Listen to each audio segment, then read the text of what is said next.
Good evening, everyone. I'm Carmine Gemei. We start with positive news following a terrible accident. On August 27th, Powell senior quarterback Ethan Asher rolled his truck and suffered serious injuries. But his mother recently made a Facebook post marking major improvements for Ethan. He just took his first shower by himself in the 5 weeks since the accident. His mother said for a guy who used to shower 3 times a day, that must have felt pretty good. Ethan also ate his first solid food since the accident, which his lineman would appreciate was a pancake. Ethan has been moved out of a high observation room and is now in a floor room.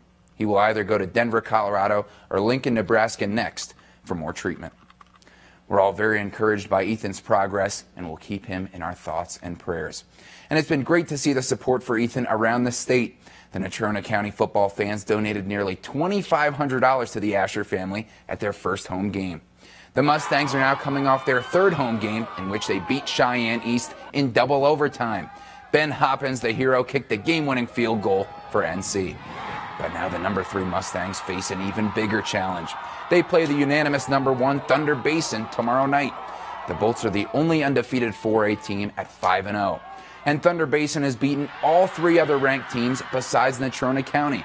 So I asked Mustangs head coach Steve Harshman what he expects from the Bolts. They got a lot of kids back, got a really exceptional group of receivers, one in particular. Got a nice group of running backs and linebackers as well. So they got a lot of experienced guys back, but we're just continuing to get better as well. Every game and every day we need to come out and play with confidence and have the mentality that we're the best, but also have the mentality that we need to get better every single day. So just keep your head on straight and know what our goal is.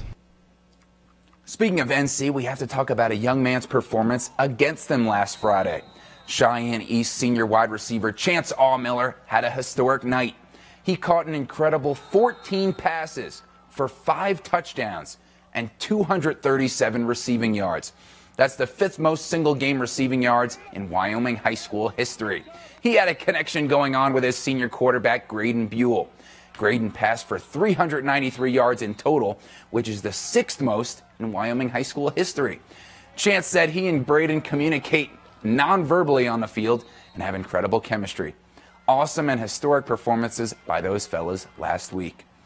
So Cheyenne East is 3-2, Natrona County's 4-1, and Kelly Walsh is 1-4. The Trojans are coming off a 42-17 loss at number 2 Sheridan, but the Trojans do have some positives. They were ahead 7-0 against Sheridan and were only down 11 at halftime. And on defense, they're averaging 2 takeaways per game. Tomorrow they host number 5 Cheyenne Central.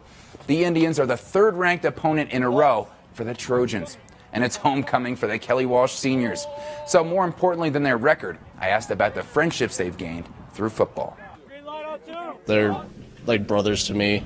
When I came here to Kelly Walsh, I didn't know anyone, and when football started, that's when I started to get some friends, and it's just awesome. I love all of them. They're great kids. They're competitive. They're not happy with the results we've had. That's shown at practice. These guys want to get better. So I'm excited. It's kind of like everything this year. It's the first time I've been in this stadium, first time we played that team, first homecoming. So I'm learning a lot as we go through this process. The Wyoming football team is in its first bye week. They're coming off that 53-17 clobbering of UNLV on Saturday. And the Pokes are an impressive 4-1. I asked head coach Craig Bull what he would say at the start of the year if someone told them they'd be 4-1, and he told me he'd take it in a New York minute. So now the Cowboys have to rest up and get the players healthy, especially the right side of their offensive line. They play at San Diego State in 2 weekends. I think to have a bye week right now certainly is very timely, and we're going to utilize that wisely. You want to make sure we term that as a bye week, not an off week, that you're getting things done, you're getting active rest, you're staying strong in the weight room, you're getting healed up, you're working on some fundamentals, you're developing some depth. We've taken a book of what we need to improve on offensively, defensively, and in the kicking game. We're going to work on some of those things as we get ourselves deep into conference play now. And guys, in the first game of the season for the Colorado Avalanche, they beat the Calgary Flames 5-3. So great start. That's the best record I think the Colorado team has had in at least the professional team. There you go. They should Broncos should take some notes. Yeah, the Broncos should take. Hopefully some they notes. can get their first win Sunday. All right. Well, we'll be right back.